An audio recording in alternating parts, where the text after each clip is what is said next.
Bienvenidos al Bibliófilo. Hoy les traigo una obra bastante controversial. Controversial por dos razones. Porque trata sobre los temas que actualmente conocemos como fake news, cuando se expone el tema de la prensa y su credibilidad. Y dos, porque también nos expone el poder de las palabras. Se trata de la obra El honor perdido de Katharina Blum, de Heinrich Böll.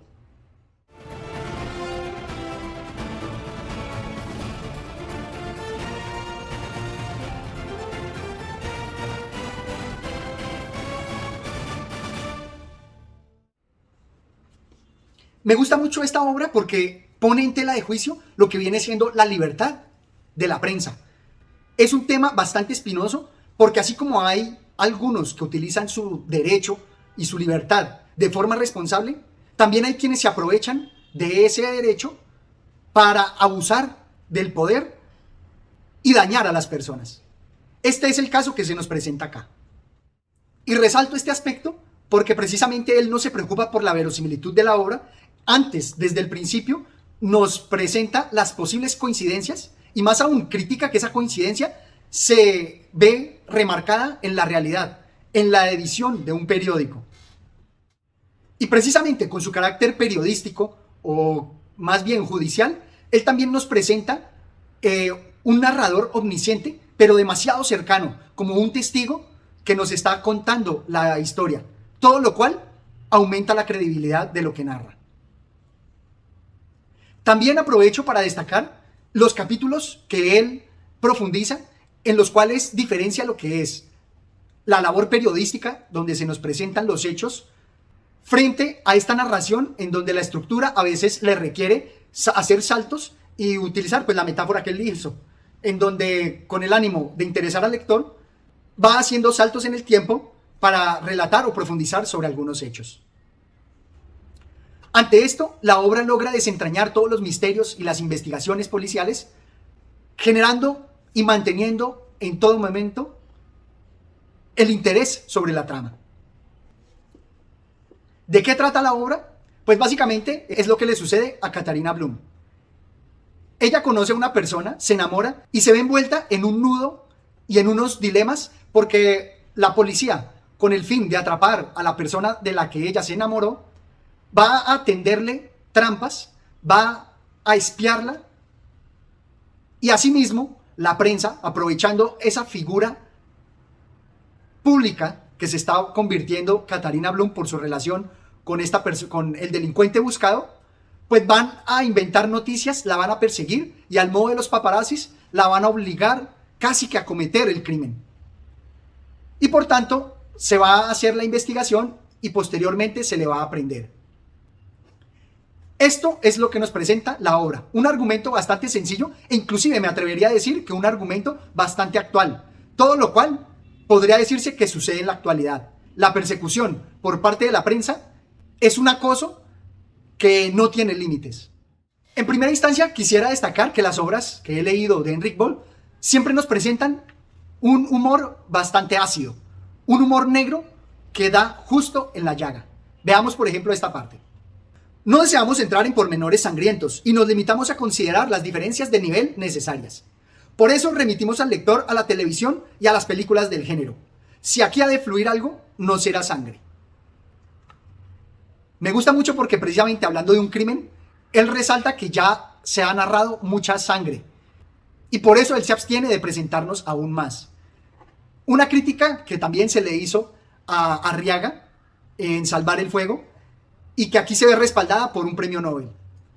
Pero de inmediato el autor nos va a situar en las diferencias que hay en el tratamiento de la justicia con respecto a los privados frente a la justicia que se da frente a lo público.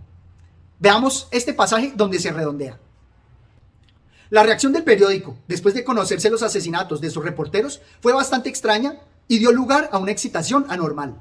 Grandes titulares, ediciones especiales, necrologías de dimensiones exageradas, como si en el mundo en el que se disparan tantos tiros, el asesinato de un periodista fuera algo excepcional, más importante, por ejemplo, que el de un director, un empleado o un atracador de banco.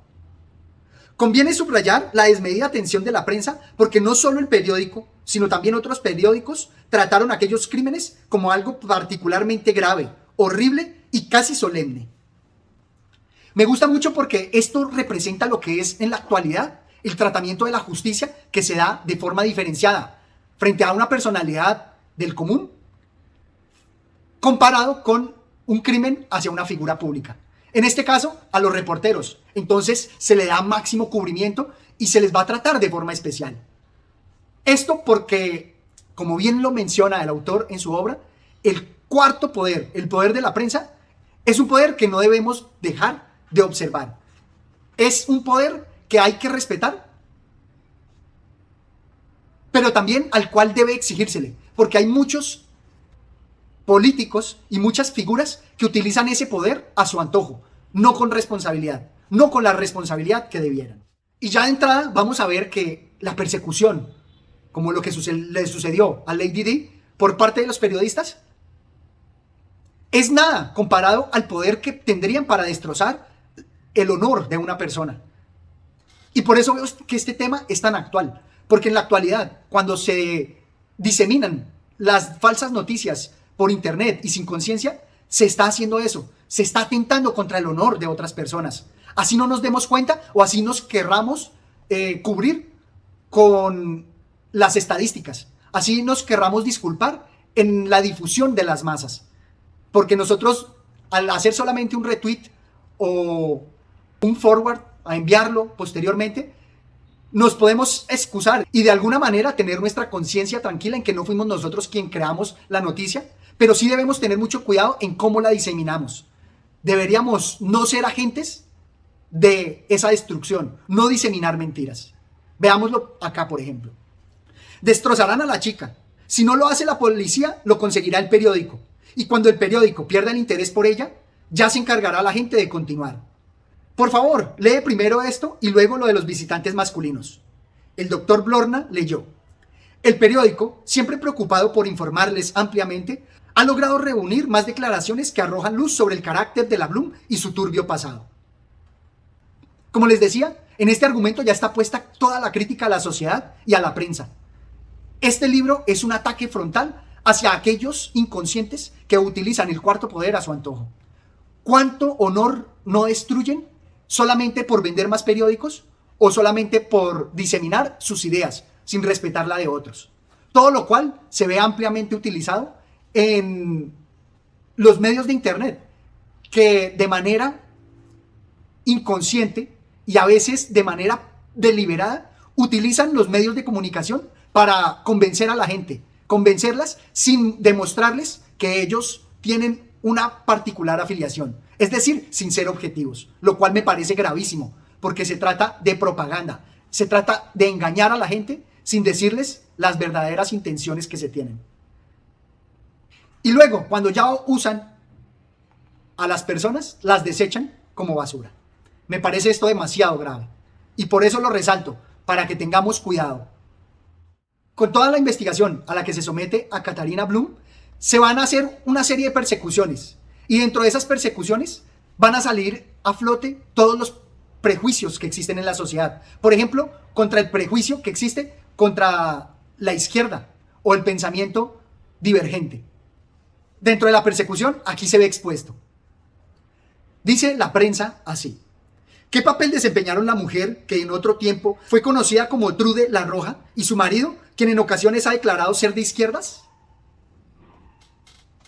Y hacen esos ataques así, colocando motes o generalizando, etiquetando a la gente para que la gente con la opinión los juzgue con esos prejuicios. Por eso voy a destacar aquí dos apartes en donde se destaca el poder de las palabras, porque las palabras tienen un poder tan grande que pueden destruir a una persona. Veámoslo acá.